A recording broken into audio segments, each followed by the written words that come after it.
Bonjour à tous et bienvenue dans un nouvel épisode de Numéricoïd. Aujourd'hui, j'avais envie de voir avec vous comment il était possible de créer son propre site internet à travers le code HTML. Donc j'ai choisi de découper cette initiation à la création d'un site internet à travers 3 épisodes. Un premier épisode où on verra ce que c'est que le langage en balise, donc on va rentrer à l'intérieur du code HTML.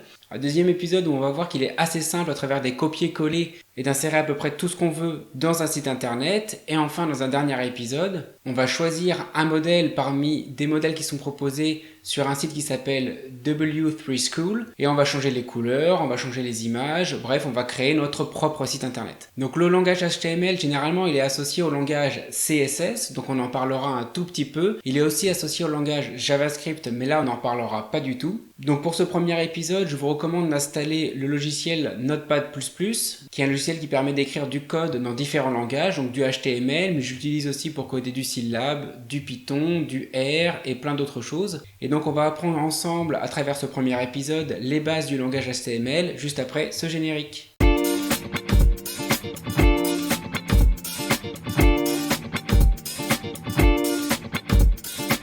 Pour cette vidéo, j'ai décidé de partager mon écran en deux et de mettre mon navigateur Firefox à gauche et Notepad++ à droite. Donc je suis allé sur le site internet www.perdu.com.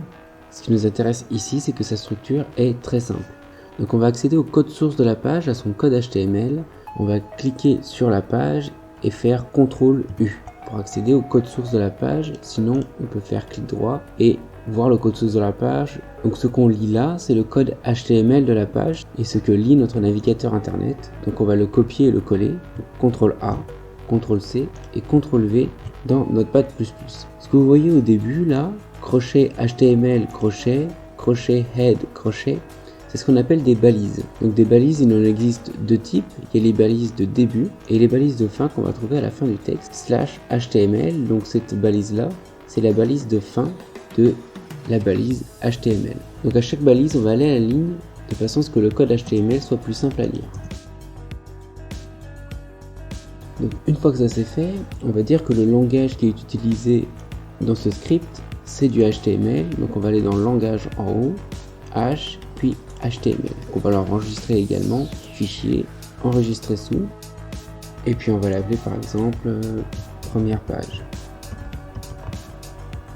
.html. Ce qu'on remarque effectivement, c'est que pour chaque balise commencée, il y a une balise de fin. Donc HTML /HTML, head /head, body /body. Et donc le site internet, il se divise toujours en deux grandes parties, le body et le head.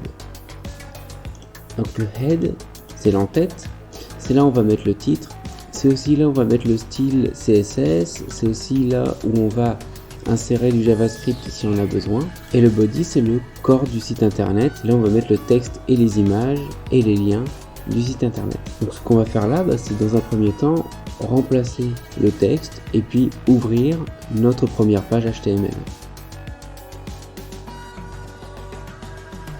Donc j'enregistre et je vais ouvrir la première page HTML directement via mon navigateur. Donc le titre a changé, envie de coder en HTML. Donc j'ai juste changé le texte et voilà comment il apparaît dans mon navigateur.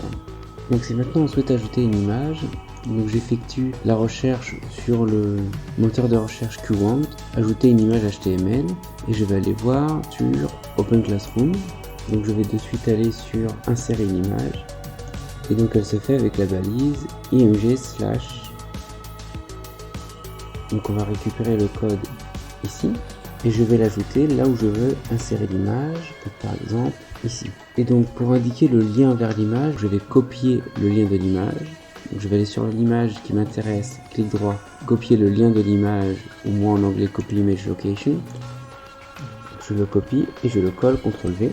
Et Alt, c'est le nom de l'image. Si jamais un jour elle disparaît, soit du serveur, soit d'internet, c'est le nom qui va être indiqué. Je vais mettre ordinateur.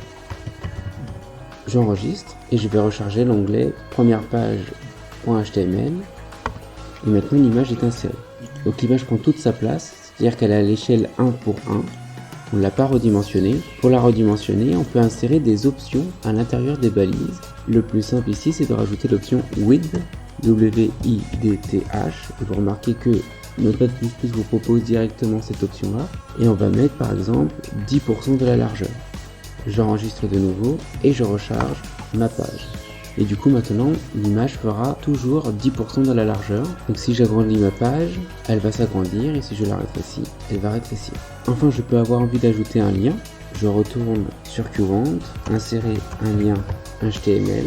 Donc je vais aller sur le site comment ça marche et je vais récupérer directement la balise qui m'intéresse. Donc ici c'est la balise A et le lien est à insérer entre les guillemets juste après le href. Donc je copie le code, je l'insère là où ça m'intéresse. Et par exemple juste avant j'avais écrit pour savoir comment insérer un lien, nous sommes allés sur cette page.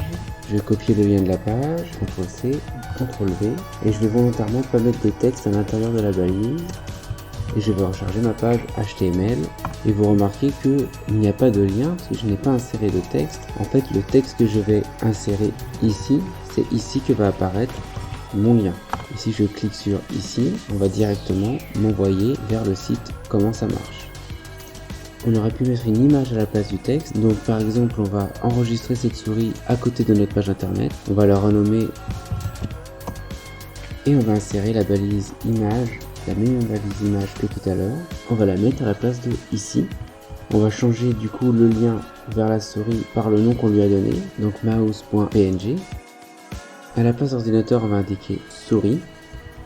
Et puis on va mettre une largeur de 25%. On enregistre, je vais recharger notre page HTML et maintenant on voit la souris qui est devenue un lien cliquable. Je vous remercie d'avoir regardé cette vidéo, n'hésitez pas à mettre un petit pouce bleu, à laisser des commentaires, à demander de nouveaux tutos et le deuxième épisode arrive bientôt.